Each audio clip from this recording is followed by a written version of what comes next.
Hello and welcome to Overcome a Mental Health podcast, where you can openly talk about your mental health issues, struggles, I should say. I don't like to call them an issue. Um, I'm very excited to have on today's guest, Dr. Stephan Neff. He is a retired anesthesiast and a functional medicine nerd. And we're just gonna jump right into his story today, and I'm gonna turn the time over to him. Oh, thank you very much, Travis. It's an honor and it's a privilege to be on your show. Thank you very much for providing such a platform where we can have honest and meaningful discussions about topics that otherwise really are too much still a taboo in our society. Maybe not a conscious taboo where, no, we will not talk about it, but rather where there is so much insecurity, shame, guilt, and other negative emotions linked in our subconscious to whatever has happened. So many BS beliefs that do no longer serve us, but that are still riding us like monkeys on our back. So we need these open and honest discussions to bring light to that. Especially we men nowadays, we are so trapped in a world where we are supposed to be everything. We are supposed to be leaders, but then again, as soon as you are a bit more clear in your leadership, then you're a toxic, masculine, chauvinistic swine, and it is hard. I feel very sorry for my young men, for my two sons, which are in their early 20s. And the world in which they are living and have grown up, it is a very confused world. It's a very world, and that's the same probably for the girls as well. Because for the girls, they have to be out there and they have to break the glass ceiling. They have to be excellent lovers and enjoy their life every moment of the day. They have been superb housewives. They have to be, everyone has to be superb in every bloody role. And then we have to document it on social media 24/7. My God, what a life. And I think this is all part and parcel of our life, but it's all running subconscious. So we are already living in a world of heightened cortisol, heightened adrenaline, heightened all that.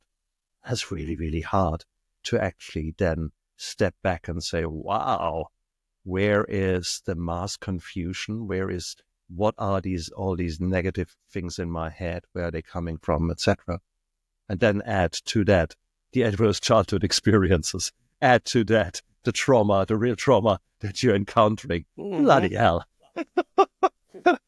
What's your chance of being anywhere normal, whatever that normal is? So I think if you all agree. Right? That's the question, is what is normal? Exactly. And normal people, they scare me. Okay, that is, if you have got it all sorted and you know it all, then hang on, there is something seriously wrong. Are you really from this world? Or so no, I think that the reality is we are all broken. We are all damaged. We all have got things to hide. We are all victims. But it's the question, how do we deal with that? And can you create those dark times? Can you take them and make them stepping stones for your future? Can you let those difficult times in your life change you, give them the recognition for what they were, not in the sense of, oh, I'm so ashamed of what has happened? Or could you actually say, wow, that has happened to me, and I've responded in this and this way, rightly or wrongly so, and can I learn from that? And once we adopt this kind of nature, this kind of attitude towards our past and our present, an attitude of radical self-compassion, an attitude of love, then we can learn and we can move on and we can move away from the victim mentality towards a survivor and then later a thriver mentality. And I think that is something that I'm still doing. And I will continue to do so because trauma has got a nasty habit of reoccurring. And maybe in my life I've had far more than I like to wish on my worst enemy. But it is what it is. It is when once upon a time I was 13 and I had a relatively okay childhood prior to that. There was, with hindsight, there was some emotional neglect and neglect there simply because there was an early divorce. My mum had to work away. I was brought up by my great grandma. Of course, this was not the most stable environment, but not that there was violence or something like that. It was just, I was left to my own devices, a latchkey child, so to speak. But there was certainly a lack of male role models, and I sort of made it up as I went. And then at age 13, I found myself one night in the wrong place, wrong time, and became the victim of a gang assault. And they sort of beat me up, knocked my teeth out, and threw a knife at me. And I still, to this day, don't know how I did not end up more severely injured than I was. And it was very strange. The assault stopped when the train arrived. I was at the train station there, and witnesses arrived. So the gang moved on. But later on, I brought the the gang leader behind bars. He got 3 years for the assault and for something else. And he threatened me, I will kill you. When I get out, I will kill you. And so in my 13-year-old 1980s or 1970s mind, I was awaiting a lethal weapon showdown. Die hard, those kind of things. I expected it in reality. And so my bruises hadn't even healed when I started training martial arts. And I became very good in that. And I've really focused during the day on my school. And then afterwards, I either went working to get some money in, trained. And I would do 3-4 hours of training a day. And the pudgy teenager turned into Rambo. And I became a very different specimen. A specimen with a lot of muscles and a specimen who was essentially living in the darkness. PTSD had me fully, and it was the 1970s. Nothing was recognized, and certainly I had no clue about it. And even later on, I had reframed those experiences into something positive. So, hey, look, here I am, the man, look at me. And this positive reframing went on for a long time. In fact, only maybe 7-8 years ago, I realized that I had a full house of PTSD symptoms. And I thought, you're kidding me. And it only became clear to me when I saw a friend who was ex-special forces who was completely falling apart with his PTSD. And one day he came back and looked me in the eyes and said, look, it's going to be all fine. And I thought, oh shit, is he thinking about a fast exit here? And he said, no, I've met this woman. She's a counselor, helper, and she has taught me things, and I'm going to be fine. And in my mind, at that moment in time, I quietly said, you got to be joking. Here you are. You have got, and in my mind, I went down all the tick list of PTSD symptoms. And the moment I did that, I suddenly realized I'm describing myself. And that I get goosebumps right now here, because that was a realization that was so bizarre. Here I had these symptoms for a very, very long time, and I had not recognized it for what it was. So therefore, it is bizarre. It is bizarre. We often live either in a world of denial or live in a world of simply lack of knowledge. And that is so hard. You don't know what you don't know. And even if you have an educated mind, I mean, for crying out loud, I was an anesthetist. I had, by that time, I had run a large pain clinic here. So I could smell a depression or an anxiety disorder a mile away in people who came into my clinic. Yet, could I see those things in me? So it's very partial blindness. You could call it like that. Yeah, and I was, with my anxiety and depression, I was in denial for years. Like, I knew I had a problem. I didn't quite put the scope on it, But until I got out of the denial and like was like, you know what, I really need to do something about that. Like I couldn't move forward. I was just pretty much staying stuck. Isn't it? And that's the hardest thing. And you see that again and again and again. I mean, I for 5 years, so age 13, assault, for 5 years, martial arts, Rambo. And then I entered university in a different town, and that was the 80s. And it became clear to me that this guy will never, ever find me. As simple as that. There is no way. This was way before internet and social media, so there was no chance. This guy would not find me, number one. Number two, there are girls. Number three, by now my teeth had been fixed and actually done, so I was a little bit more at ease, because prior to that, when you're still growing, they don't put permanent implants in. So you had got these kind of crappy things that from now and then fall out, and you look like an old man or like a pirate. You can imagine what that does to the confidence of a teenager. So dark times. And then I remember one Saturday in the first half year of university, sitting in a beer garden with two friends I had met there in the university, and we were having a big glass of beer, and that was nearly gone. And I was not drinking prior to that, not really, nothing. So it didn't have any kind of lure to me. But there I was under this beautiful, huge oak tree. The sun was shining, and it was just lovely. And suddenly I heard this laughter, a real belly laughter. And I literally looked around and thought, who is laughing this loud? And I realized it had been me. I had loved. There was this freedom, this joy, this dopamine feeling coming over me.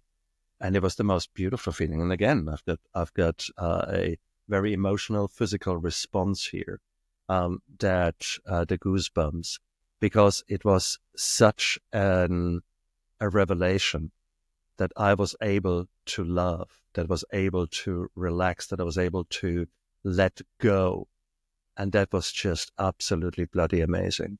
And unfortunately, this was such a beautiful feeling that was forever laid down in my memory, irreversible, as alcohol is beautiful. Alcohol is your solution to the problems. And that was such a curse. Yet, if you think back, alcohol was the solution to a severe problem I had. I had not found other solutions at that time, but I had found alcohol. So I was grateful, and I used alcohol very skillfully, because alcohol has got a lot of advantages. Here I was, the shy teenager, but give me the right amount of alcohol. I bring out a guitar. I wasn't the best guitarist. I wasn't the best singer. Didn't care. It was just amazing. And in fact, these two friends I was talking about, 2 years later, we went on a road trip down to Spain, and we would go on the beach and just sit there, free guitars, and none of us were great singers also. But my God, like moths to the light, the girls just arrived. Okay? So here I was, a physical specimen who had lost his inhibitions with the help of alcohol, who had gained a control of his sex drive. Because at one stage in my life, I was able to control my erections in such a way that I could easily ask a girl, well, how long would you like to make love? Should we do an hour and a half? And she would laugh. And an hour later, oh, God, finish it already. It's enough. Okay. And it is amazing. So the alcohol gave me nearly superpowers. Okay, it was. There was an ability to function, which was great. But of course, alcohol is nothing but a wrecking ball. And unfortunately, I had continued to use that in whatever situations I deemed appropriate, which was always. And I dealt with any kind of challenge in my life with the help of alcohol. And you already see that there is a problem appearing there.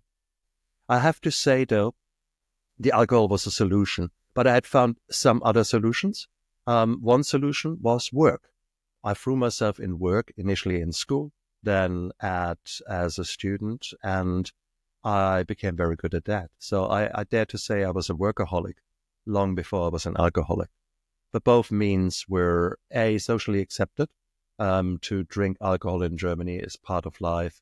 To be good in your job and to excel and have one accolade after the other was just, I was very accepted. So here I was actually living a burnout lifestyle, going all out, and then calming down with alcohol. Um, you can only do that this long. I paid the price for it because I for a long time did not learn different coping mechanisms and only relied on alcohol. And life threw me more trauma and far too much to now go into here. But there was grief that I never really worked through. There was a lot of, I guess, betrayal and despair there. And I'm often trying to figure out, well, was that only near perception, or were there really some shitty people in my life? And I guess both. So only because you're paranoid doesn't mean to say that they are not after you. So I think both things held true. But then again, I had not developed the skill set that I've got today. And I think that is just fact. We need to find ourselves in some really hard times before we stop, learn to feel, learn to figure out what is actually really happening, and then make sense of it, and then deal with it in maybe different ways. I was forever running away from my feelings. And it's only really, in all fairness, in the last maybe 24 months that I have really excelled in emotional intelligence. Simply spoken, talk about more trauma. My marriage was always volatile and challenging, and we were brought together by sex. But then over time, financial pressures, children, etc., take that part more into the background, and you sort of coexist. And once the children had left the house, I had found myself in a situation that I certainly did not have any of my needs fulfilled, neither had my wife. So ultimately, we were two strangers living together after 30 years of marriage. And that ended up in a divorce. And that divorce destroyed pretty much everything that my previous life, up until maybe 24 months ago, had signified. It led to a job loss for me. It led to me selling the house, selling everything, and losing everything. So the old phoenix literally has burned to ashes. And that was one of the hardest times probably in my life. So there was this new trauma. But this time I had begun to learn different skills. And I now went on fast forward as far as learning was concerned. And to anyone out there, that is probably the best place to be, that you are forced to be so far outside of your comfort zone that there is simply no other position, no other possibility than actually to take massive action. And that's hard because my coping mechanism is fear avoidance. So I would love to run away. That is completely deep, dark in my soul imprinted. There's the tiger, run.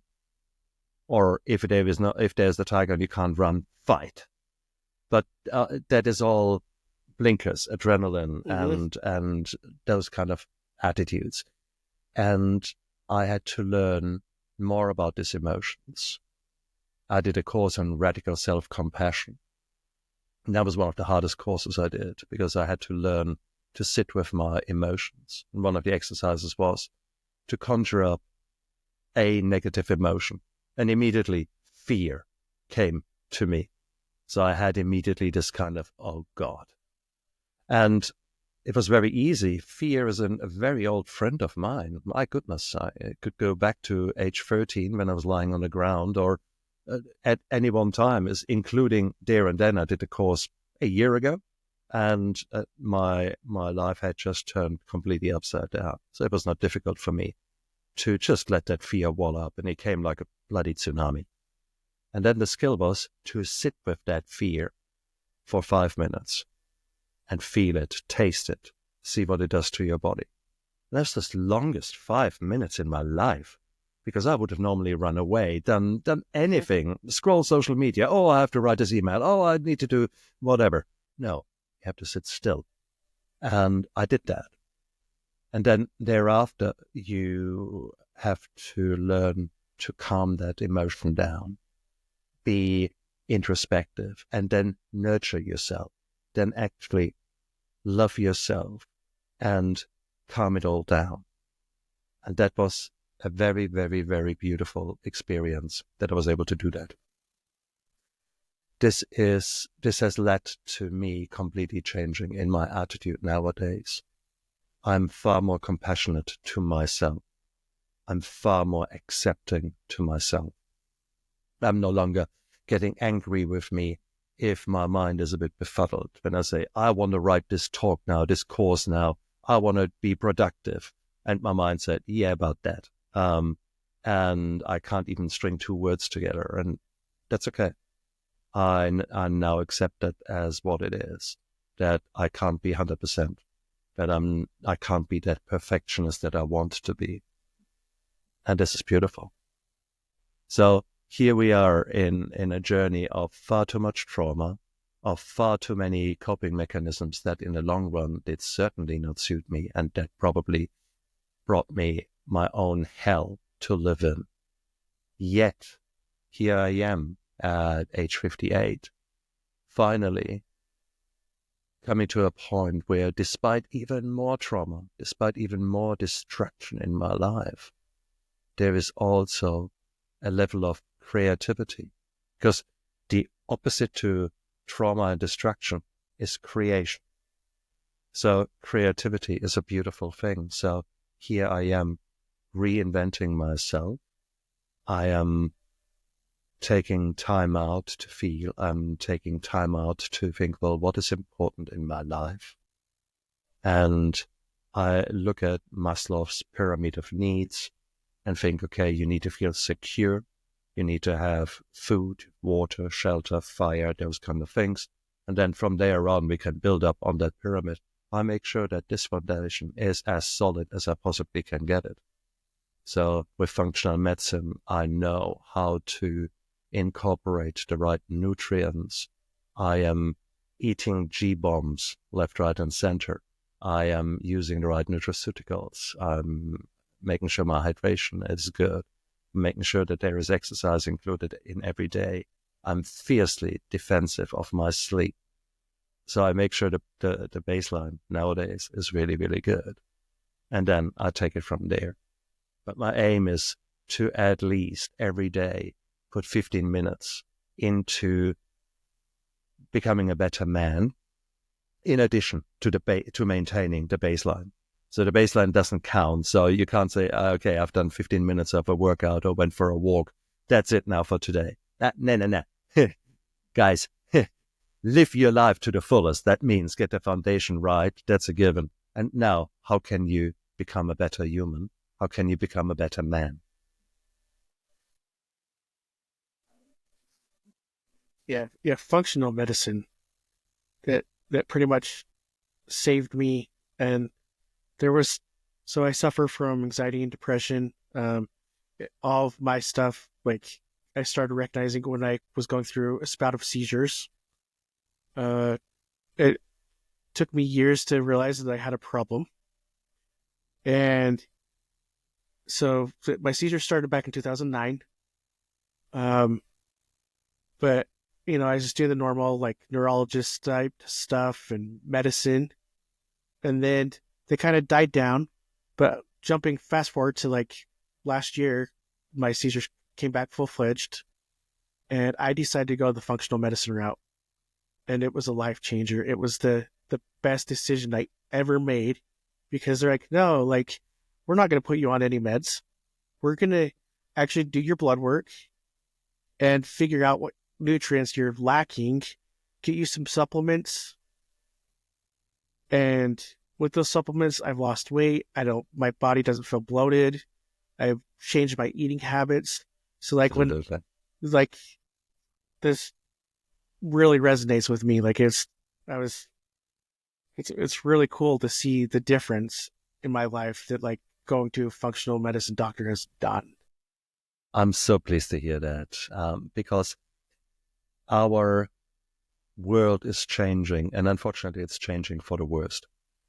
We have got increasing stress levels, increasing job insecurities, increasing climate insecurities, and a media, certainly in the United States, which is at best advertising, at worst mass. What's the word? We had in German, there are some nice words for it because our Nazis were so good in it. They made sure that there is a radio in every household so that they can bring home the hate messages. It's nothing else now in the modern media that we see there. It's a very divided life that you guys are living over there, and it's not so much better over here. And it's a very difficult world. Our world has become really toxic, not just from the media and from our own attitudes, but also in the way we are living. Your standard American diet is not for nothing abbreviated SAD. So there are so many nutrients are missing. And instead of nutrients, we're having toxins included in that. I'm just putting together a course on microplastics and nanoplastics. And it is amazing the amount of shit that we're getting into our system through the air, through food, through water, through our cosmetics that women typically put onto themselves. The amount of rubbish that we're getting. I mean, it's estimated that you're about having a credit card worth of plastic that you consume that every week. There are about 160,000 chemicals out there, and the number's growing, and forgot that we are exposed to. For example, in about 16,000 chemicals that are used to create the various plastics that we have got, of which 4,600 chemicals we know are toxic. Now, they are all there in small amounts, but there is what we call the cocktail effect. Cocktail effect means that when you have a few cocktails, you probably feel the worse for wear the next day. But you can't say, oh, it was the gin in that cocktail, or it was the vodka in that cocktail. No, but it was all of them working together in a synergistic fashion. And here we've got the same thing with the toxins that we are having, often a degree of mold toxicity, depending on in which humid environment you're living. You've got heavy metals, you've got all kinds of things. And that's just the toxicology side of things. Yeah. Then we've got the gut health side of things, where probably a huge proportion of your listeners are suffering from a great disbalance of the many beautiful trillions of bacteria that are living within your gut. And there's few with. And there's some goodies and there's some baddies, and chances are your baddies are having a great time. And that then affects the gut lining in its own right. So now a very fine lining that is there that's supposed to protect you from whatever's inside the gut and only let the good stuff through. Well, that's leaky now. You've got all kind of trash coming in. No surprise that suddenly autoimmune disorders are on the rise. No surprise that we have got metabolic syndromes going through the roof, that you have got diabetes worsening, obesity worsening, that you have got type 3 diabetes, which is the neurodegenerative diseases such as Alzheimer's going through the roof. So you have got essentially a population that is getting worse and worse, that is getting sicker and sicker. And despite the fact that we from now and then have a little bit of a snippet of a breakthrough, for example, the GLP-1 agonists, the Wegovy, the Ozempic, those kind of things, everyone jumps onto them as if a very expensive injection a week would somehow undo the fact that you're under an incredibly stressful life, that your nutrients are all over the show, and typically that the key nutrients such as the zinc, the magnesium, all those kind of things are absolutely low. Vitamin D barely existing in your life, all those kind of things. If you look at that and you think suddenly that wonder pill or that wonder injection or that wonder diet is suddenly changing absolutely everything, what a BS. And BS stands for bad science. No, there is so much more, and that's where functional medicine comes in. That's where we actually look at your gut, where we look at your sleep, where we look at your exercise. And there's so many beautiful studies. It's not brain surgery. It's not rocket science. We have got the data out there. But there is such a tsunami of data hitting you. And it's often clickbait. There's so much clickbait, so much bullshit when you look at what Google shows you as breakthroughs in medicine or whatsoever. Oh my God. So no, there's so much more. So in regards to functional medicine, so I hear about, all these products, whether it be food or like toothpaste. I mean, for example, they say, well, you know what? This has traces of lead in it. And then I hear people say, okay, well, it's only traces of lead, so that's okay for me to take it. Well, that's a problem. But That's the I don't see cocktail it that effect. way. Yeah. It's a cocktail effect. You've got a bit of lead here, a bit of arsenic here, a bit of whatever, take any of these probably 10,000 things that are really negative to you. And now you add them up. You have no clue which one interacts with the other one and causes significant toxicity. That little bit of lead, the impact of that might be dramatically increased by the effect of another toxin that maybe blocks a enzyme or blocks something that normally helps you to get rid of the lead. I'm making it up as I go, but bottom line is there are enough examples out there where 1 + 1 doesn't give you 2. 1 + 1 gives you 5. Okay, so it's really, really important to recognize that. You could, of course, say, oh my God, there's so many chemicals. What do you want to do, Stephan? There's nothing you can do. Come on. And look at me. I'm anyhow healthy. Yeah. First assumption, I'm anyhow healthy. That's bullshit. Maybe you're just lucky that you're scraping through without showing major signs and symptoms. But if we do some careful blood work on you, I can measure how bad your autoimmunity is, how bad your systemic inflammation is, how much you are leaky within your gut. And people accept their state as normal. And then when we actually add in the right nutrients and change the nutrition, suddenly the lights go on. Literally, someone switches the lights on. They think, why am I so clear? What have I been in so much mental fog all the time before? And it's so amazing when you see that transformation. It's beautiful. It's absolutely beautiful. Things that people take for granted, maybe waking up at night 3 or 4 times, suddenly their sleep improves when you change their nutrition, when you change the way that they're eating, the amount that they're eating in which part of the day. When you add in magnesium, which so many of us are deficient in, suddenly your restless legs are gone, or your cramping is gone at night, or you just sleep better. You don't even know why. I think, what's going on? And yeah, it's the magnesium. Or the zinc in many men is so low, and therefore we are not the best when it comes to testosterone, when it comes to serotonin, when it comes to all those kind of things that make life really, really nice. So no, I mean, vitamin D, zinc, your protein intake, and your fibers. I think these are the low-hanging fruits where most people out there, certainly in the United States, are falling down big time.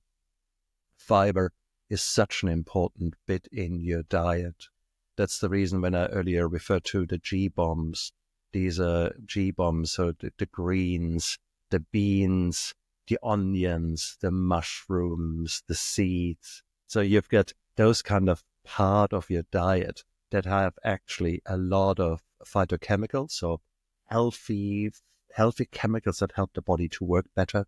They have got the macronutrients and the micronutrients, and they have got a fiber. So you've got three macronutrients, and I call them actually 4 macronutrients. You have got the protein, the fat, the carbohydrates, and then you've got the fiber.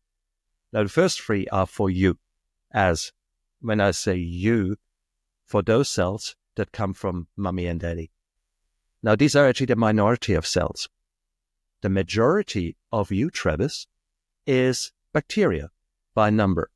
So actually, there are more bacteria which are nowhere from mommy and daddy in you than there are things that you normally define as you. Now, there are about 1.5 kilogram or kilogram, 1.5 different figures are out there. And if you think about that, that's actually amazing. 100 trillion bacteria. And we have only scratched the surface as far as our knowledge about that. Because now we know that serotonin, when it comes to depression, 95% of the serotonin is not produced in the brain, it's produced in the gut. So therefore, you need vitamin D, zinc, magnesium, and protein, the essential amino acids. You need those things as a minimum to create the serotonin. But in order to create serotonin, you need the factories for the serotonin, which are the bacteria. What do the bacteria live on? Fiber. Hello, hello, hello. If you're worried about your lead and are worried about all the nasty things in there, well, what do you think? Where does the lead go? Because, or any kind of toxins go? The liver is the major detoxifier in our body. Now, the liver typically takes these compounds and then either puts it out through the bile or through the blood that goes into the, well, the ultimate end result is that it ends up in the poo. But if you don't have fiber there, then the stuff gets thrown into the colon, in the large gut, with the view of getting it out there. But now there's no fiber there. So the stuff looks around and says, well, there's no transporter here for me to go out. I might as well go back into the bloodstream. So you've got actually toxins thrown into the gut with the view of being excreted, but there is now no carrier, there's no fiber, there's nothing there waiting for them to be carried. So it gets reabsorbed. Duh. And that's the reason that so many institutions recommend 30 grams of fiber a day as part of your diet. And we typically fall very short of that. In the Western diet, you have got, oh God, if you get 15 grams, then you're lucky. And that seems to be sort of the average, or even less in the United States. And you can change it dramatically. So you've mentioned gut health a little bit. It relates largely to like physical health, but how does it like influence your mental well-being? Hugely. We said, for example, the serotonin that it is created. Serotonin is the neurochemical or neurotransmitter that we link with mental wellness. And I say link because in the past we sort of had this imagination that if the serotonin is low, then you get depression. And if the serotonin is far too high, then you get other problems. It's probably not so straightforward. There's a balance of neurochemicals that affect that. And that's the reason that, for example, sometimes a serotonin reuptake inhibitor, something that increases your serotonin, works, and in some other people it doesn't work. So why is that? It should be pretty clear. Serotonin low, give something, get the serotonin up, you're happy. Yeah, it doesn't work like that. So therefore, the best example is the serotonin that we have now figured out is in the gut. But also there's so many other receptor systems within the body that, again, we are only beginning to tease apart, beginning to learn about. But I think, if you just look, for example, at blood sugar regulation, if you look at the gut and mental health, I can create you a diet that within a week, I can create panic attacks. I can create a very nasty life for you that is very ratty. The only thing I need to do is make sure that I feed you basically lots of sugar and then let that sugar drop down. So you get that massive spike up of blood sugar and your insulin is getting poured out and everyone says, oh my God, so much sugar. And then quickly work with it, get it into the liver. The liver says, what shall I do with all that? Okay, let's create some fat. Let's push it somewhere. Who knows? Can we push it into the muscles? No, he has not even done anything. Has been sat on his ass the whole day. Well, okay, the muscles are closed. Then, okay, what can we do? Well, let's create some fat or let's create some other products. That's probably not so great. Okay, half an hour later, you're crashing down because now all the insulin is out there and you have got actually low sugars, which give you the kind of jitters, give you the kind of anxiety. Add to that now the lack of vitamins, the B complex. B complex is so important with regards to us calming down and providing so many of the enzymes, so those kind of magic little proteins that create miracles within our body. They need certain cofactors. They need certain support, and the vitamin B complex, as an example, is so important there. Well, if I strip you from that, you gonna feel shit because you simply the wrong mechanisms are switched on, and the right mechanisms are not working so well. So you've got toxins building up, you've got all kind of things building up, and you feel like crap. So if I want to create that scenario, I can do that. I have got the skills. Now, if I can be a very nasty piece of work and create that, could I not also create a bliss for you? And yes, we can very much do so. Now, everyone will sit on the edge of a seat and say, yeah, tell me the magic. What do I need to do? The magic. I want to know it right now. And immediately within your audience, there will be the vegans who say, no, it's vegan. We can only use, no, meat is awful. Nothing that has two eyes should ever be eaten. Okay. And then there are the meat eaters, the keto guys who said, bullshit. Look at me here. I haven't seen a lettuce leaf in the last 10 years. And I've dropped all that weight. My autoimmune disease is gone. My everything is gone. Both of them are right. When we look at certain diets, there are people who say, caveman diet, that's what we need to do. Well, if you go back to cavemen and look at the different cavemans, there were cavemen living in the rainforest, there were cavemen living in the Arctic tundra, there were cavemen living everywhere. So if you tell me that their diet was the same, bullshit. If you look at the Eskimos, or indigenous people of the north and the very south, well, they were basically, their main nutrients was fat. And their genetic makeup was there to have a very, very fat-rich diet. I mean, the seals, the whales, whatever. And then you have got other, let's say, in the steppe, you've got, from now and then a few grasshoppers and some seeds, and that's it. And that was the caveman diet. So you see, you can't actually generalize that so easy. And there are certain genetic makeups who clearly thrive and do well on complex carbohydrates, on complex sugars, whilst others, they don't do so well.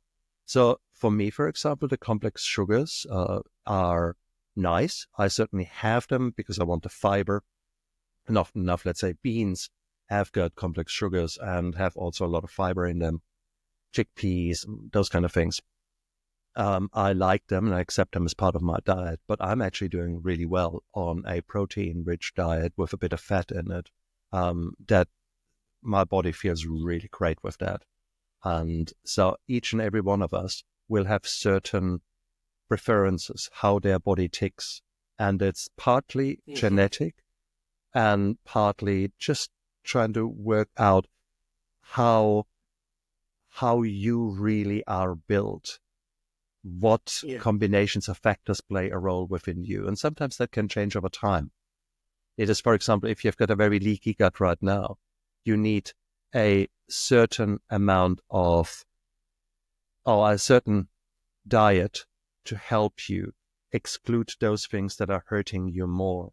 This might be a diet that maybe gets rid of the gluten, that gets rid of dairy, that has a lot of bone broth in and a lot of things that are probably more likely to help the gut lining to heal. So we want to, in such cases, we want to take out the offending things, work on the things that have contributed to the damaged gut, and you having quite a strict diet and a diet that is probably not so sustainable, but maybe for a month or two, that's what you need to heal, whilst we're taking away the offending things and let the gut heal. And then we can reintroduce things and can figure out, okay, how do you work best? By now we have not just healed the gut, but we have also added some of the nutrients that you need to maintain a healthy metabolic system within yourself. So that is the key. So we want to take away the things that harm you. We want to heal what is there. and then reintroduce a diet that is balanced, that is holistic. And I mean, the typical diet would be the DASH diet or the Mediterranean diet. And you look at those things where you have complex carbohydrates together with lots and lots of leafy greens and vegetables, and then have smaller amounts of protein, some healthy fats in there, the avocado, the olive oils, those kind of things that we know are probably more omega-3 laden. So there are certain essential fatty acids. The omega-3s are more for healing and are good for you. Omega-6 is really the stuff that is not so great for you. Many of the seed oils, for example, have got huge disbalances, very little omega-3, lots of omega-6. So some people say that that you should therefore not eat seed oils. Now, there are other experts are saying bullshit. There's no evidence for that. Yes and no. Those people who say there's no evidence for that, these are the people who are taking just the seed oil, nothing else, and try to do studies on that seed oil and say, okay, if you have that seed oil or not that seed oil, what's the outcome?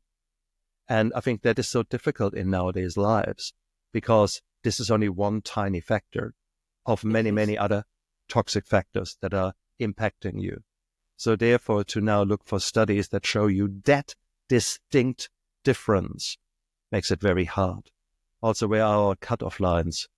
You know, do you actually run, if you've got a very expensive car, let's say Lamborghini, and do you run the oil just enough that the oil light doesn't come on? Do you just have enough water so that the car just doesn't overheat? It's a bit hotter, but it doesn't overheat. No alarm is coming on. That is the kind of sick versus healthy model. And that's so often what in typical medicine and in allopathic Western medicine, what we do. Your gamma GT is normal because your blood test for the liver, for example, is normal. When in reality, it might be just below the cutoff, which means that your liver is dealing with shitloads of toxins. Gamma GTs shouldn't be this high. It should be much, much lower.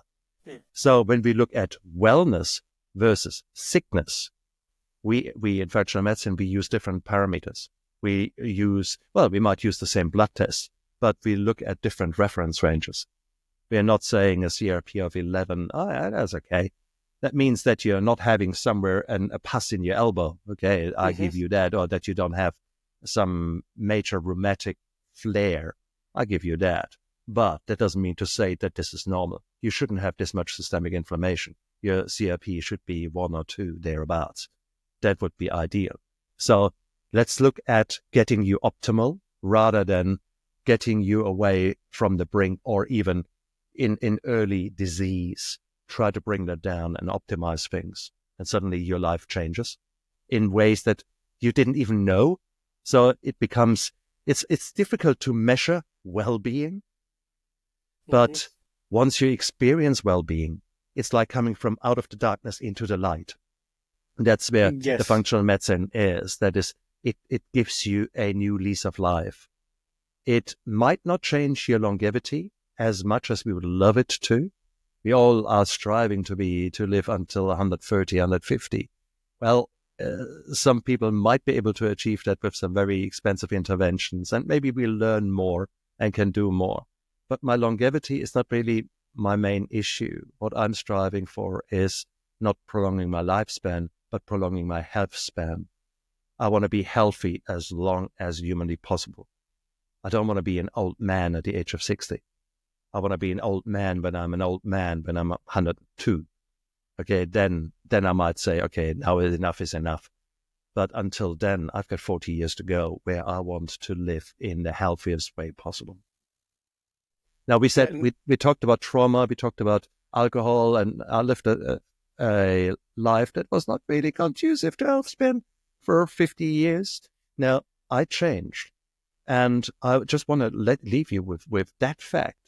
I changed my life completely over the last 10 years. So about 3-4 years ago, I actually went to the doctor and said, I want a calcium score CT scan. of my heart. That's a scan that measures how much calcium plaque is turning up in the coronaries, in the blood vessels that supply your heart muscle. So in other words, if that is blocked, you get a heart attack, you die, kind of thing.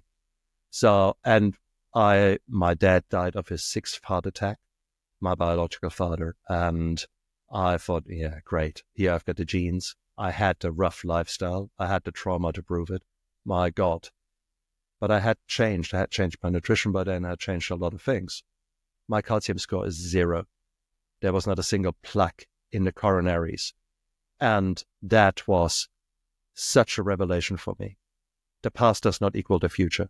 So whatever your past was like, maybe full of pain, both emotional and physical, due to all kind of shit, by taking one step at a time, one tiny baby step, but consistently increasing those baby steps and adding further baby steps in all the various pillars of your life, you can suddenly reap tremendous rewards.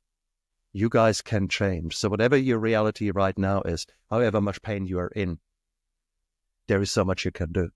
There is hope. There is help. Don't let any of these bullshit voices in your head tell you otherwise. These are lies. Don't let any of the naysayers in your life tell you, oh no. No, this is all bullshit. You can change, both from a physical point of view, dramatically improve your life, and from a mental point of view, dramatically improve your life. It's a fact. There's no two ways around that. To which extent, that all depends on you. If you're sitting in a wheelchair and literally there is some nasty trauma, physical trauma has occurred to you, you have no more spine below the level of, I don't know, L2. Well, I will not make you walk, that's for sure. But maybe will your cramps change? Will your nutrition change? Will your well-being change? Will your mental fog change? Yeah, very likely. With the help of someone who looks more holistic at you compared with someone who looks only, let's say, on a spinal cord injury or looks only at, I don't know, whatever your current problem is. So don't give up is my key message to anyone out there listening. I'm a walking example of basically what you just said. There was a time, like I said, mentioned before, I suffered from seizures. There was a time where I didn't quite believe in like the functional medicine side of things. Like I went to a functional medicine doctor and I was like, okay, I don't buy this. Like, I don't know. And then I just did it. And at that time I didn't know like enough about it. And then, so my wife kept saying, no, like you need to go see one. So the end of last year, this is what happened. I was like, you know what? I had about 30, 40 seizures in the span of like a month. And that had already happened like years ago and it hadn't happened since. So I was like, I need to do something. So I went to a functional health like center and they said, you know what? You're lacking this. You need more magnesium. You need B complex. It's pretty much everything you said. Your cholesterol is way too high. You're pre-diabetic. Oh yeah, yep. Exactly. And perfect. They're like, so you need to change your diet. You need to take these supplements. Take it or leave it. So exactly. I got on the supplements. Changed my diet. I stopped eating like, we basically cut out sugar, not completely. I'm not saying like, do I enjoy a cookie here and there with like bad sugar? Yes, but like just changing it, adding more protein, like everything you mentioned, and it's made my brain fog go away.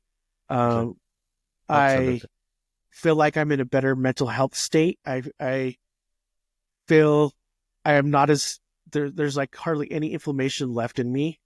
Like I didn't know how much inflammation I had. And then just looking at like pictures of me from 3 months ago to now, I was like, it's honestly like a holy shit moment. It's like, I'm so this is possible. Yeah. But that's only the start, brother. That's only the start, Travis. Yeah. This is, now you have tasted blood. Okay, now the journey will continue because there will be other things that you will discover. Now, you said a cookie, for example, now comes the journey into the kitchen. Because I love a sweet cookie as much as the next guy did. For crying out loud, in my previous life, after I went into rehab for alcohol, I thought, okay, who am I? Who do I want to be?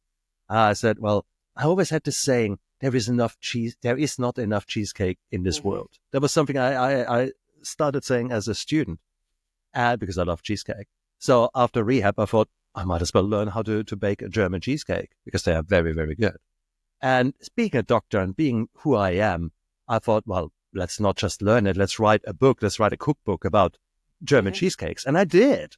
And so that's me. That's me throwing myself into creativity, but also, of course, enjoying every single morsel of these many cheesecakes I baked. Now, I learned how to cook a decent cheesecake. That means I can also learn how to cook healthy. And to go back to Yeah. your cookie, yes, you can buy a store-baked cookie, which has about 18, 20 different Yeah. ingredients, And of which about 15 you can't even pronounce because they are chemicals. yep. Or Yep. you That's could... what. Eh? That's where we're at. Is we like. There's a certain cookie place here in Utah that I really like that I'll indulge myself in once in a while. But my wife's like, you know what? We're cutting out gluten. We're and not saying that I don't have like a hamburger on a bun sometimes. Yeah. Like I do, but we've cut out most of the sugars. We eat more greens. Like just overall, like just a more balanced diet. And I yes, at first I'm like, this sucks because I am a self-proclaimed junk food junkie. I could go to a convenience store and load up on $40 worth of junk, and I used to be able to eat it all, but now it's like I can't do that. I stopped drinking Travis, soda. Like brother, it's I it's like challenge you. I'm a walking testimony to Yes, what you've just yes. said. But Travis, I challenge you because obviously there is a need there. And I've created a 5-day sugar detox course. And one of the days we are talking essentially about the psychological needs there that you're not meeting. Mm-hmm. On the one hand, we've got, of course, all the nutritional factors, etc., that we discussed. But on the other hand, food is so much more. Food is Mm-hmm. warmth for the soul. Food is love for some people. Food calms you down. So you haven't learned yet ways of reducing the anxiety. And I know I'm a late night snacker. My goodness. There were times I would have easily eaten the whole caloric day and more at 12 o'clock at night, in addition to what I ate over the day. So let's be clear about that. So obviously my needs were not met whatsoever. So on a psychological way, I was substituting love with food. That's just one reason why we eat. Now, if you don't address that, you will always, always, always remain obese, morbidly obese, super morbidly obese. This will not change because you're not addressing the underlying problems. So let's be clear about that. The link between mental health and nutrition is so profound, and you need to be clear about that. Now, you need then in the kitchen, I told you about learning how to bake some mean cheesecakes, but I've also learned how to create bliss balls. Little quick tip for all you guys out there: get yourself some dates, get yourself some walnuts, maybe some pumpkin seeds, get yourself some dried fruit, get yourself some real cocoa or dark chocolate if you want to add some of those beautiful phytochemicals in there, because dark chocolate, so 95% dark chocolate, doesn't taste so nice, but it has some health benefits just as much as all the other things have health benefits I've just said. And then you put that all into a blender, add some spices in there. I'm a big fan of spices. Something like that. I would put a pinch of cayenne pepper in there.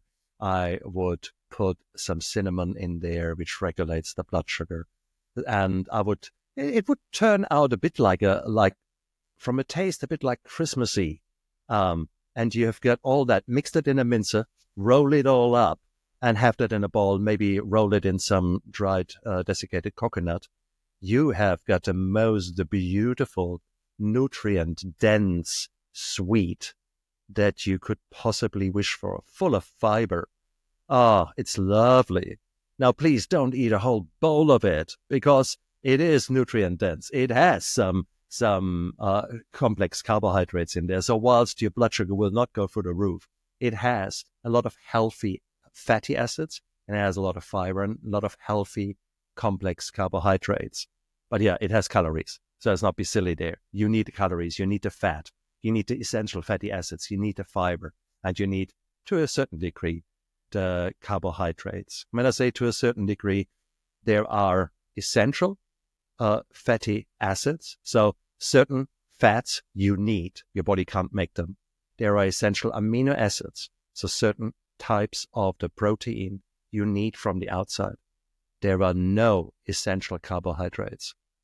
In other words, carbohydrates is a give or take. Some of us do really well on complex carbohydrates, some of us not so well, but no one does well on high fructose corn syrup, which is laced with some glyphosate, some Roundup, because that is your American diet. And add in another, I don't know how many chemicals in there. Your FDA and your regulatory bodies should be slapped, left, right, and center, because you allow so many intriguing components into the food that in their own right, when any mum with an ADHD child or with an autistic child will tell you, if I give my child those Fruit Loops, he is going nuts. And not the good nuts.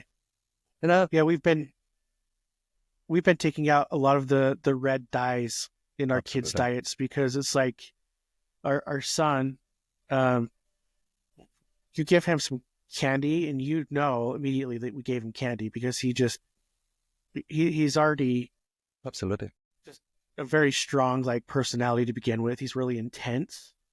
So give him some candy and he just makes him more intense. Yeah. And then again, the question then is, how do you replace it?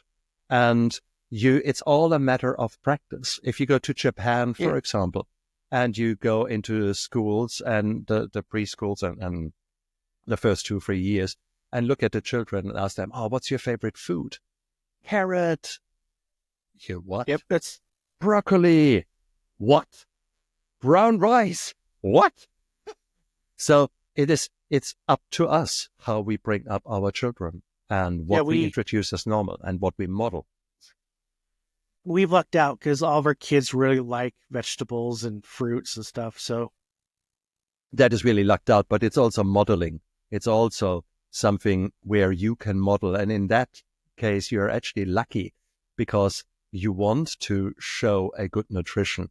So you've got a second driver there, a second incentive, not just for you to get better, but also, oh God, as a parent, I really need to model. Great. Yeah. So you might as well play with them in the kitchen. Make your own pasta. Don't go into the store and get some freaking ramen noodles. Bullshit. Make your own pasta. 3 ingredients. Flour, salt, egg.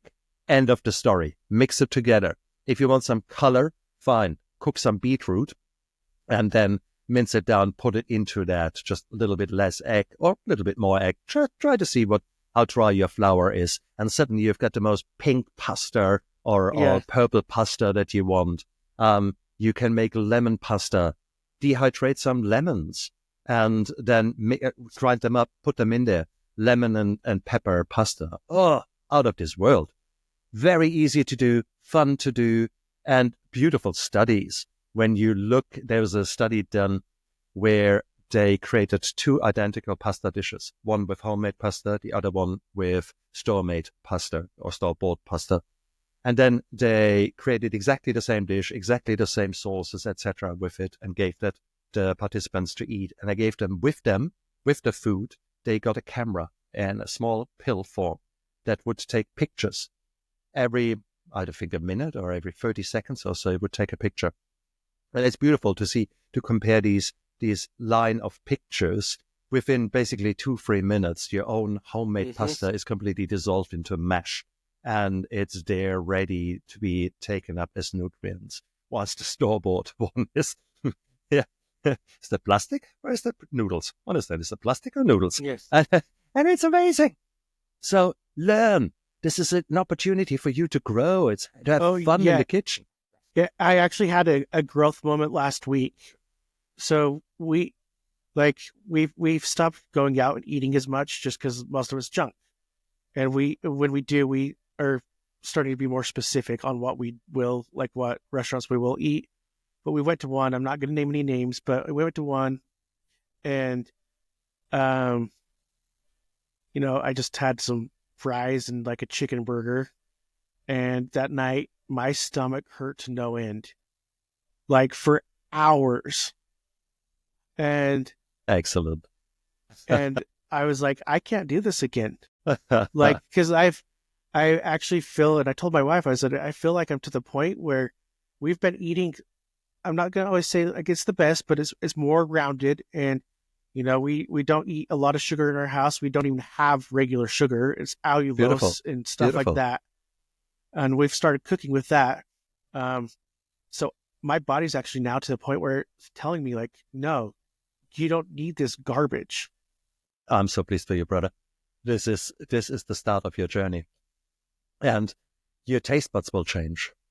If I nowadays, They've started to. isn't it? If I nowadays was to go to a Cheesecake Factory or any kind of the commercially bought cheesecakes, and in the past I would have wolfed a whole freaking cheesecake within 24 hours, no questions asked. If I now Yes. even would have tried a slice, I would find it incredibly sweet and incredibly chemical.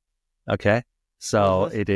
it's amazing how you will change, how your taste buds will change, and it is not an immediate wow. I've stopped the cheesecake and now I feel 10 times better, but it's an accumulative effect. It's really compound interest. You take tiny steps, but over a period of time, massive improvement. I hear you Oh yeah, sniffling a bit, and now, in all fairness, it's winter with yeah. you. Um, I, for a very long time in my life, suffered from severe hay fever. Now I've changed my diet, I've Yep. changed my nutrients, I have zero symptoms, despite the fact that I live now in an area where previously, 20 years ago, I would have been triggered to hell. I would have been crying now, and I live here now without any problems. Yeah. My It's inflammation has changed. My whole body has changed.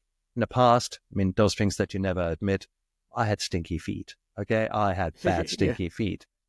Gone, no longer existing. crazy, Okay, crazy. so everything changes when you put little steps in there, and your body changes completely, and that's beautiful. So look forward to the journey. Is all I can say. Yeah. And before like we add, do you care if I just go back to some PTSD things? I just have Shit, like yeah. one or two questions. Shit, yeah. Um, so I'm just curious, like with all that you've been through and like your changes to your health, do you still like suffer from PTSD like symptoms, or are they? That is awesome. When I told you about my special forces friend, he had gone to a coach, and this coach was using hypnotherapy. And prior to that, I would have been a little bit dubious about that. I'm a skeptic. I'm a sarcastic man. Part of me is a sarcastic Western medicine dude who wants to see evidence, who has got Mm-hmm. his strong opinions about what is right and what is wrong. This dude is slowly being put in his place by experiences I've made over the last 10 years, where my horizon has significantly widened as far as natural healing methods are concerned, as far as those things are concerned between heaven and earth that we can't really explain, and energy flows and weird stuff is included in that. And I would have included the hypnotherapy as weird, because hypnotherapy up until then was for me the kind of stage bullshit that Mm-hmm. you see. Okay, turn people into a chicken. And that's not hypnotherapy. And I learned that. So in short, I had the full house of symptoms there, including hyperarousal, flashbacks, previous frequent weird things where I would drive and suddenly, as if someone punches me in the gut, I would go like that. A physical response to a memory. So this was a very strong link. I would have a lot of these physical responses where my body responds to the way I looked at a girl 30 years ago. Mm-hmm. And you think, oh my God. And I always had very weird dreams and very bizarre dreams. There was never blood and gore, so it was not the nightmare as you would maybe experience it in a Hollywood movie. No, it was just the most bizarre rubbish.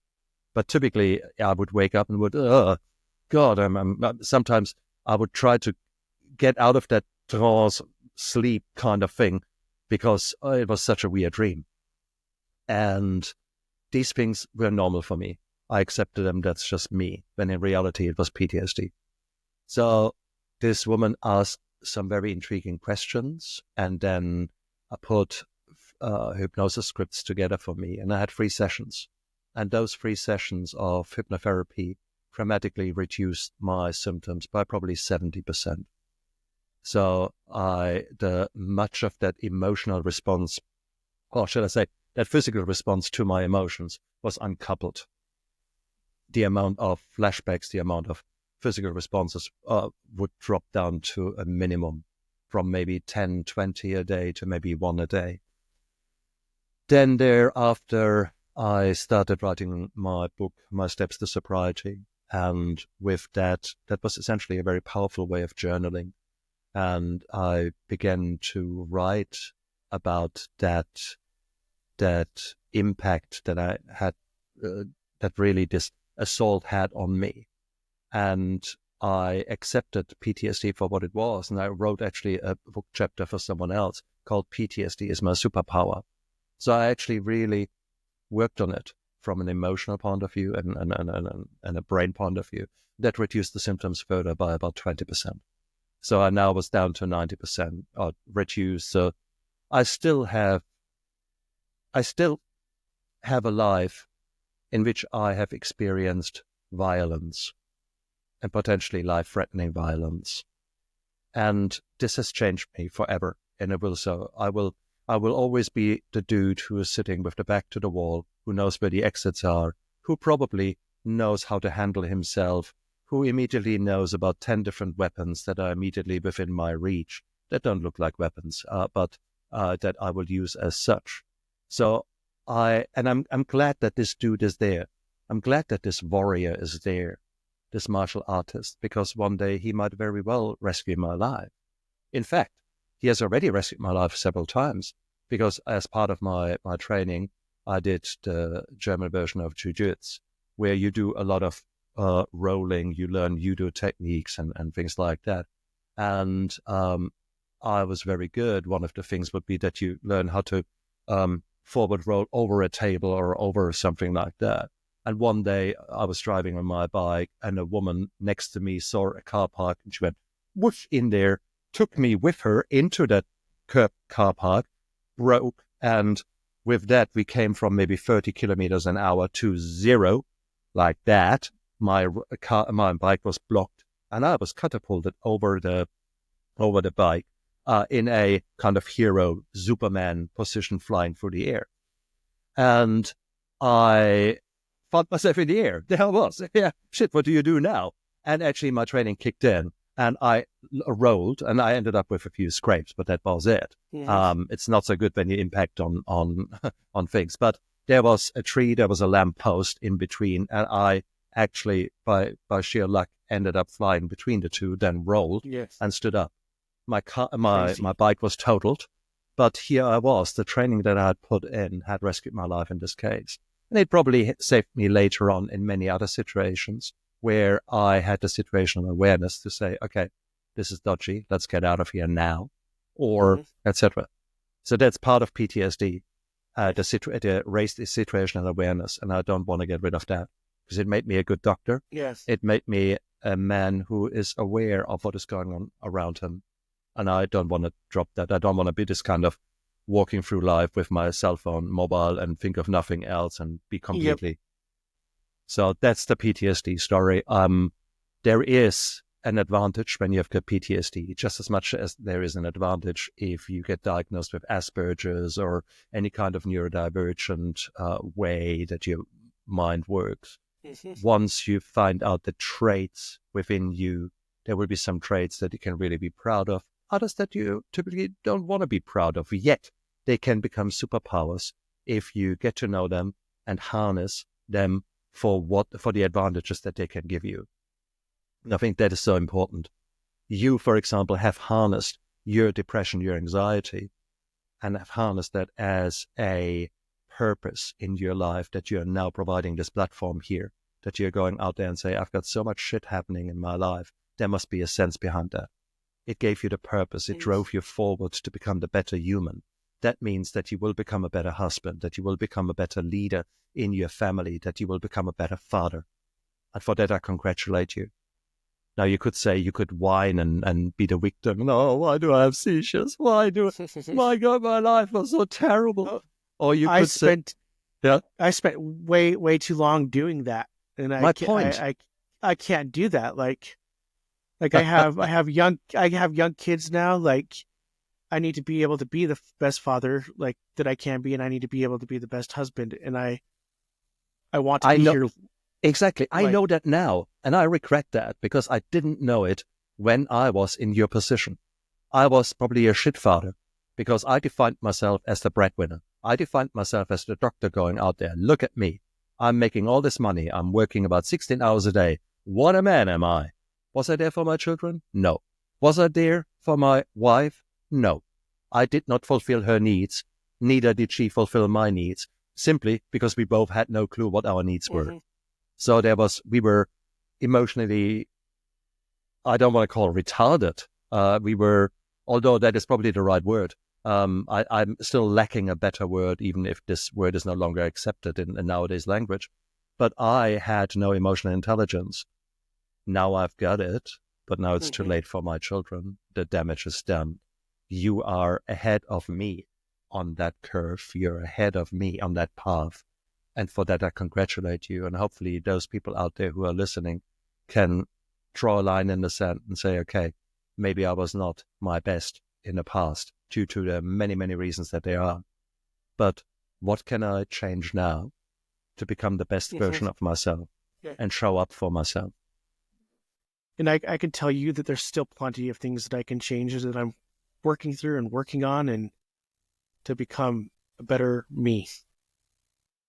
I love it. And I congratulate you on that fact, because you've taken an inventory, which means you actually stopped. And you could be grateful to your life because the seizures made you stop for a moment, made you feel, made you think, put you into a place way outside of your comfort zone where you had to make changes. And now you reap the rewards. The saddest thing is for me to see those people who have been lying or have been sitting inside their comfort zone, but just on the outside. They just sort of lived. And then they come to a point late in their life where they say, well, what was this all about? And you are forced, and I have been forced to be outside. We have been forced to make decisions and choices, and many of these choices, in my case, the alcohol or other addictive behaviors, that I'm not proud of. But then again, they created the experiences that forced me into learning about emotional intelligence, learning about my feelings, learning how to name them so that I can tame them, making me realize that I have got so much more power and so much more choice every second of the day. Now, I can't change climate, although I can do my best to reduce plastics or, do recycling or whatever it is. I can't change the amount of microplastics that are in the world, but I can maybe reduce them in my immediate environment and raise awareness for others. I can't change that the United States is using far too much GMO food and therefore is able to use glyphosate. But I can choose how I prepare my vegetables, that I wash them, that I choose to know about the dirty dozen and maybe be very careful about them. I know how to reduce toxic input into my body. I know that exercise is of paramount importance, that maybe there's a little bit of benefit in sweating in the sense of either doing very vigorous exercise or indeed actually sauna. There's a bit of evidence that helps in detoxification. Even if it doesn't literally get rid of many toxins, just a little bit, it still changes my physical state brings in the parasympathetic nervous system, and therefore the rest and heal and restore kind of state within the body. All those things are my choices. And when I add them up in the day, then I have to say that I do a hell of a lot.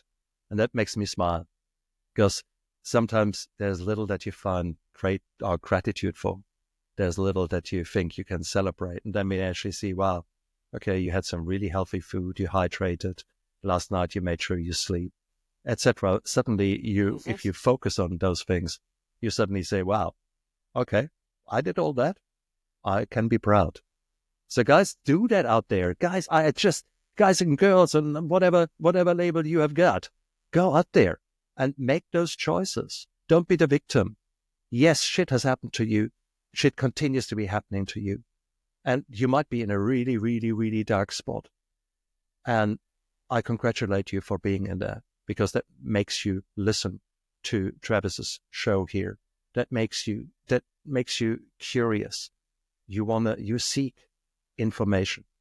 You begin to discern bullshit in your life and messages that are clearly there for you to make money for someone else.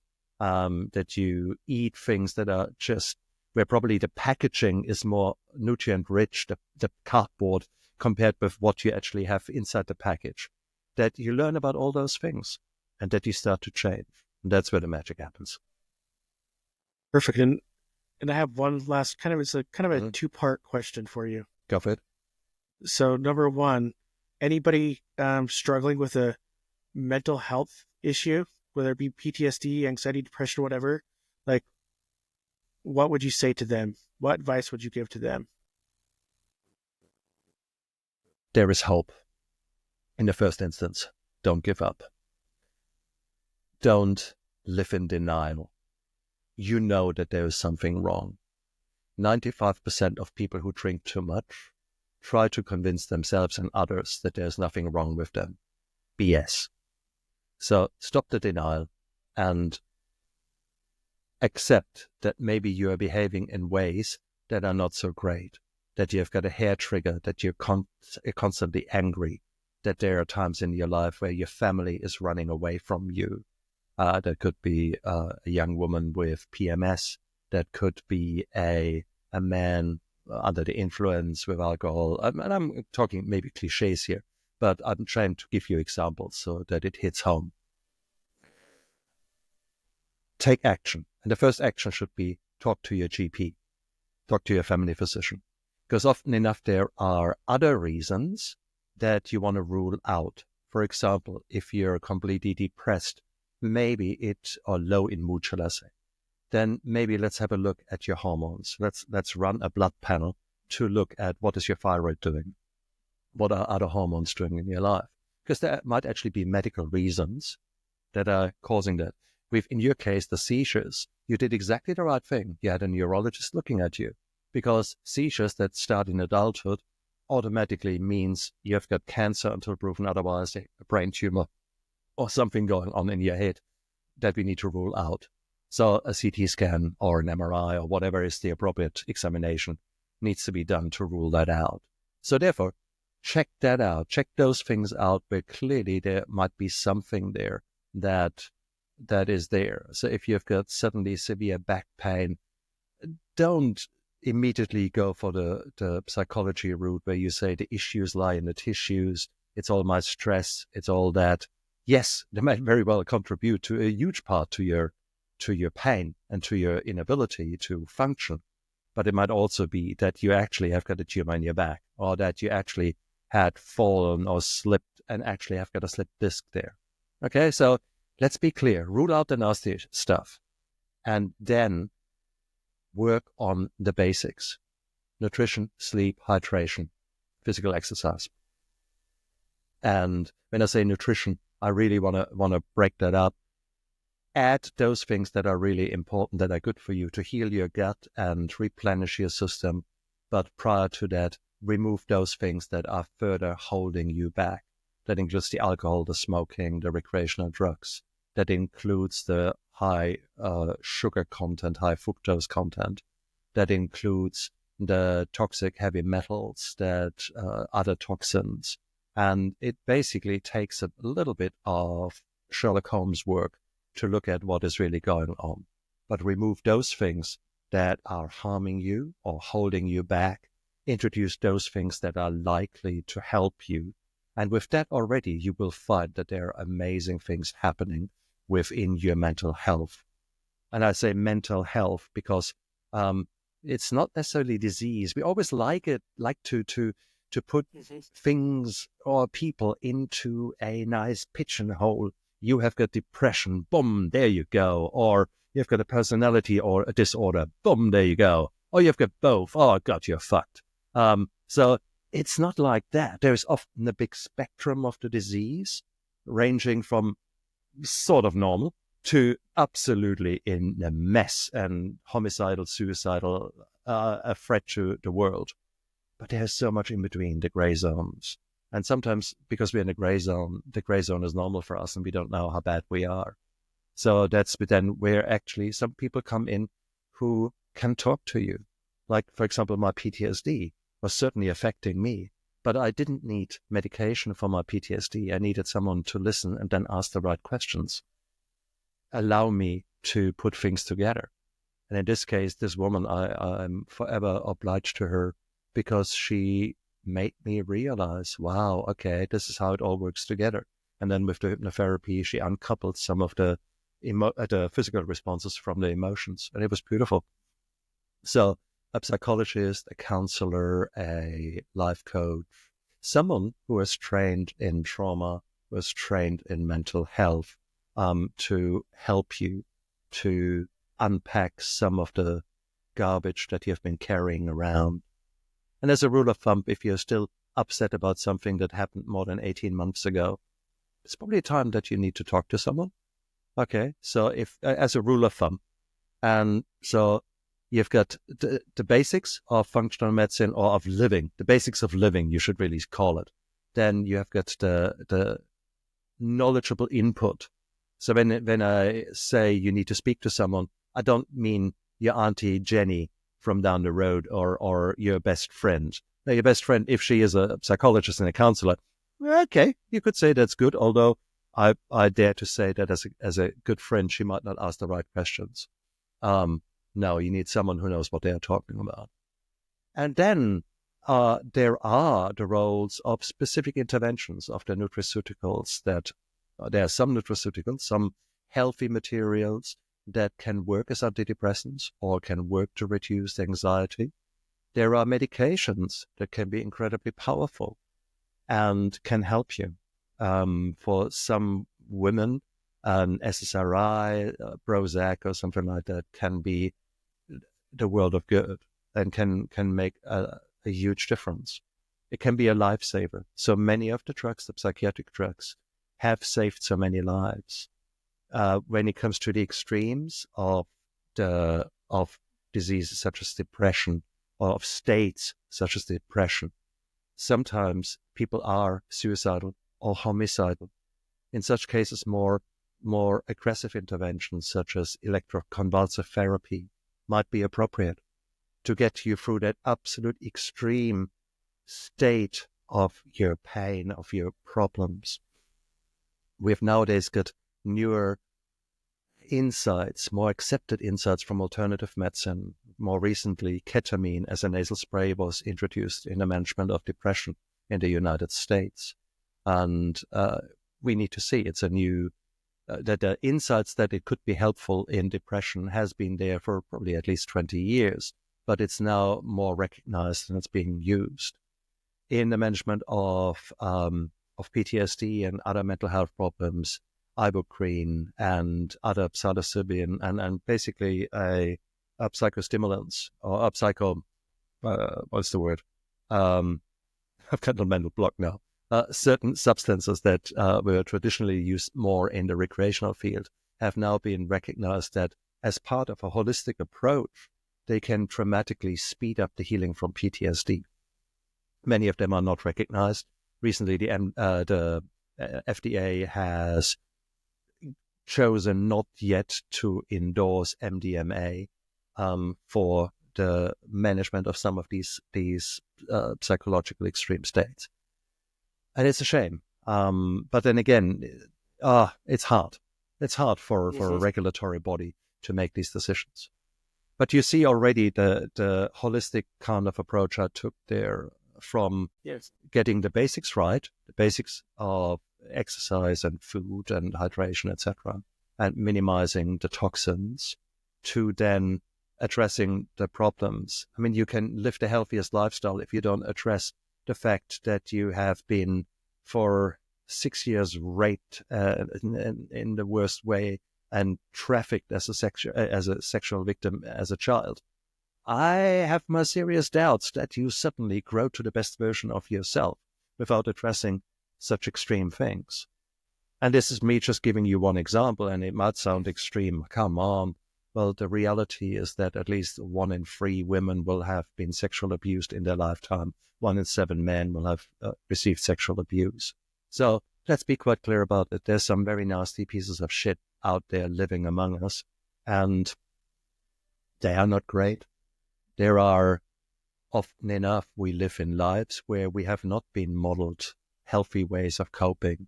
And so we are compounding that with the alcohol use, with our escape mechanisms, with the solutions that we have chosen right now for our pain, the drugs, the alcohol, etc.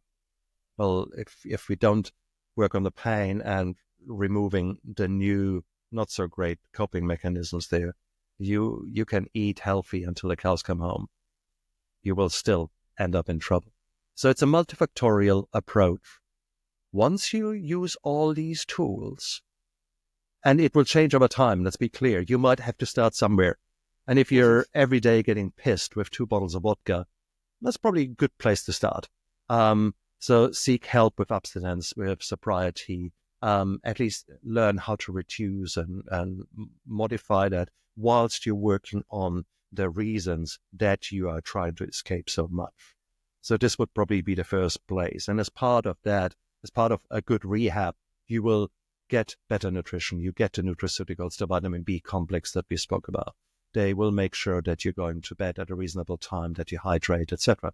So they teach you how to live. They help you to reduce the toxins and increase your grasp on what is really going on, and then take it from there. But once you've started the journey, wherever you start, you will be amazed, because you will explore so much more. And new trauma will come, like it or lump it, and you will, however, get better and better to deal with it. Your fear will be forever there, but you get better and better in recognizing what it is, and recognizing it for the lies that it tells you. Or you might say, okay, thank you, fear. There is actually something really, really good that you have just told me. Maybe that is something that I immediately need to address. So maybe me running away from that fear is not the right thing. Maybe we should embrace it as a messenger. So changing your attitudes towards your emotions and beginning to love yourself, being compassionate and being grateful for your emotions, the good ones and the bad ones. That is a path that is waiting for many of us, and that's called emotional intelligence. And that then leads to things like integrity, which is defined as doing the right things when no one is watching. And it's those kind of things. You've got growth waiting, and some of us are just so much further down the road on that. And yeah, again, I immediately become a bit regretful, because nowadays I know all these lessons, but I had to learn them the hard way. And so it took me a hell of a long time. So if those of you are a bit further advanced on the age line, that's okay. Doesn't matter. It's important that you draw the line in the sand and now change. And don't go for the pinnacle. Don't seek out the Buddha sitting in a lotus position on the top of the mountain. Nah, start with right now. You have already started. You have listened to this talk, and I congratulate you on that. Next thing is, once that is finished, I want you to press the like and subscribe button, because obviously there is something to do with community and us supporting each other. How better to do than like and subscribe? And in a moment, you might see where you can get further information, but you might then choose to actually have a glass of water. You have been listening here for half an hour, So have a glass of water, big glass of water, down in one, and then think, okay, later on I need to eat. Oh, okay. How can I add something green or something yellow or something purple? Okay. And with that, I don't mean Fruit Loops. I mean that you're, okay, no Skittles. Skittles are not allowed. Okay. So, eat the rainbow. And if you don't know what eat the rainbow means, learn about it. Now you've done already 3 things there. You took a deep breath, you listened to a podcast, you drank something, and you're now getting curious about life. That's 4 things. Congratulations, you're taking action.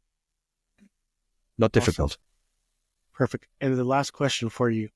So I mentioned before that I personally didn't believe in functional medicine for a while. So, and I'm sure there's some people that are listening that are fence sitters on this. What do you say to those people that are still like, I don't know if that's the right course for me? Like, Absolutely. If you're happy in your life, then this is really more an academic question, isn't it? Do I believe in God? Yes or no? Do I believe in aliens? Yes or no? Do I believe in functional medicine? Yes or no? Who cares? If you're at a state where you're saying, actually, my life is a heap of shit, and I've got all these aches and pains and the mental fog, and I walk into a room and think, why the hell did I go in here, and what's really going on? And I wake up more tired than I went to sleep with.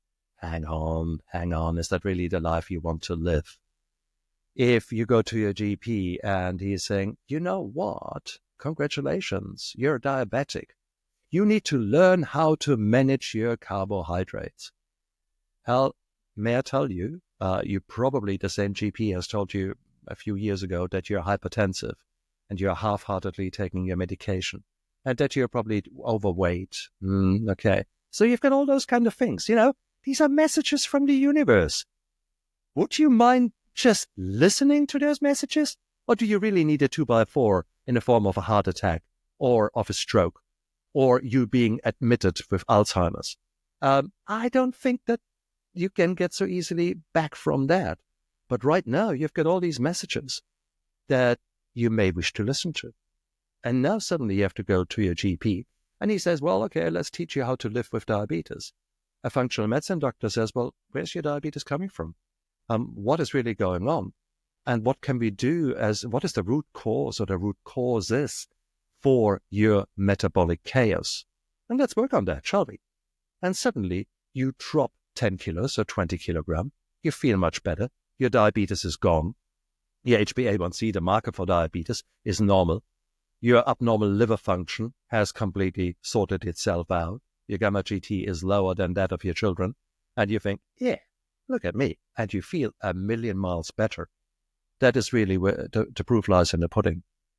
Or you could put the head in the sand and then die 10 years or 15 years or 20 years too young. And more importantly, live a really wretched life till the end, full of pain, suffering, and a quality of life that's barely worthwhile mentioning. These are all the lives that many people live.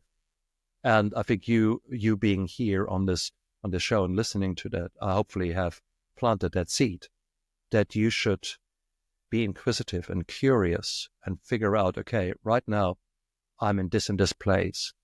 Maybe, I tell you what, I want you guys out there to spend half an hour or maybe even an hour on yourself. I want you to sit down with a piece of paper and a pen and write down your perfect day. I want you to write down in detail how your perfect day would look like, what you would do, what you would feel, with whom you are, etc. Be very, very clear, very specific. Don't just say, I'm rich. Tell me exactly how rich. What's your definition? I want to be healthy. Tell me exactly what amount of weight you want to lose or gain. What about your musculature? As a man, do you want to be more buff, or what do you want to do? Tell me exactly. And with that, suddenly your brain manifests exactly what the things are wrong. You might say, oh God, I don't want to wake up completely knackered. Well, okay, so obviously sleep might be something that you need to address. You might not be aware of it until you do an exercise like that, where you actually write down your symptoms, write down and in this case, we put it positive. We say, wow, okay, I want to be out there, play with my children. Well, why are you not doing that now? Okay, because you've got pain. Why have you got pain? So you can then drill down into those kind of things. And you can then say, well, okay, so I've got the issues clearly of nutrition. I've got the issues of bad sleep. I've got issues of my finances, which stress the hell out of me, and so on. And then you use Ikigai or any kind of other system where you look at those pillars of your existence and you work on them. And it's very, very, very likely that functional medicine will allow you to speed up your improvements in certain, if not all, aspects of your life. Awesome. Great. Fantastic. I love it. Stephan, where can people find you? Like on social media and any websites that you can direct them to find your books? Guys, if you want to go out to Neff Inspiration, choose that handle, look for that handle on all the social media. I'm on Instagram, on Facebook, and my website is neffinspiration.com. I have got free courses there. One is live, which is a 5-day sugar detox course, which then may lead you into a more in-depth course on health and well-being, should you wish to do so. I have got a 7-day sleep reset where we specifically look at the how to improve your sleep in a very holistic way. And I'm working on a 7-day microplastics and nanoplastics, a reset or detox. Detox is hard because once they are in your system, it's very hard to get them out again. So it's more a preventative kind of thing, but it's an awareness course.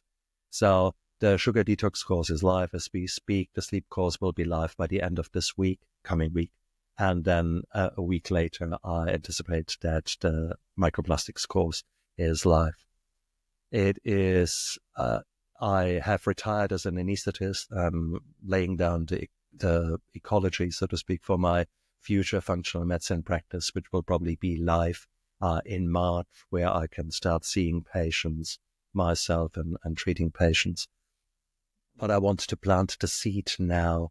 There is hope there when it comes to the functional medicine side. When it comes to sobriety side, I have written a book here, My Steps to Sobriety, and this is a book available on Amazon or through Ingram Sparks or any bookshops there. It is, it's now in its 3rd edition, has just been re-released with all updated information, updated kind of data and figures out there. So if you're interested in sobriety yourself, or if you're a loved one who is living with someone where you just think, oh my God, this book might be help. It might be of help to you, especially when it comes to putting the 12 steps of sobriety, of AA, in a modern language. The AA was created in the 1930s, so there's a lot of God in there, and there's a lot of wording and phrases that are difficult to accept nowadays in a more secular culture, and so this might be of help there. I am outspoken with my own show, Neff Inspiration. So I've got now 530 guests that I have had the honor of interviewing, typically guests who have gone through hell and back and kept going. So I try to speak out. I try to have open and meaningful discussions. And I invite you all to do the same. I invite you all around your dinner table to actually have a discussion about things that matter, and introduce the principles of integrity, of curiosity, of authenticity, of being open and honest with your own feelings, and see how that goes. Examining what your role is. I think that is one of the biggest things. I mean, our role as men, when we look at what is toxic masculinity, or what is masculinity, what is a good man? The same for a good woman. What is a good woman? And there will always be yin and yang. But I think probably when it comes to men, there should probably be more masculinity and a little bit of femininity there. So with a woman, she may choose maybe to be more feminine but certainly have a degree of masculinity in there as well. I think if you've got a partnership where there are two very masculine people, regardless of their X and Y chromosomes, and trying to compete with each other, probably not working so well. And I lived in that kind of marriage for a long time. That's why I'm saying we need to define those things that we take for granted and maybe see, well, who do I want to become? What is my right place? And it is all waiting. So there's so many things, the emotional intelligence. Many of my articles that I write on my website are about that. And of course, the functional medicine. So you can't say that I'm not trying to provide value to you and provide information to you, because I strongly believe we all can massively change our lives and in turn change the world. But we need to change ourselves first. Awesome. Thank you, Stephan, for being on the show today. Thank you to all the listeners that are listening. Please like, share, subscribe. You can follow me on Instagram and YouTube. I'm in the process of setting up Facebook as well. My handle is @OvercomePod. Until next time.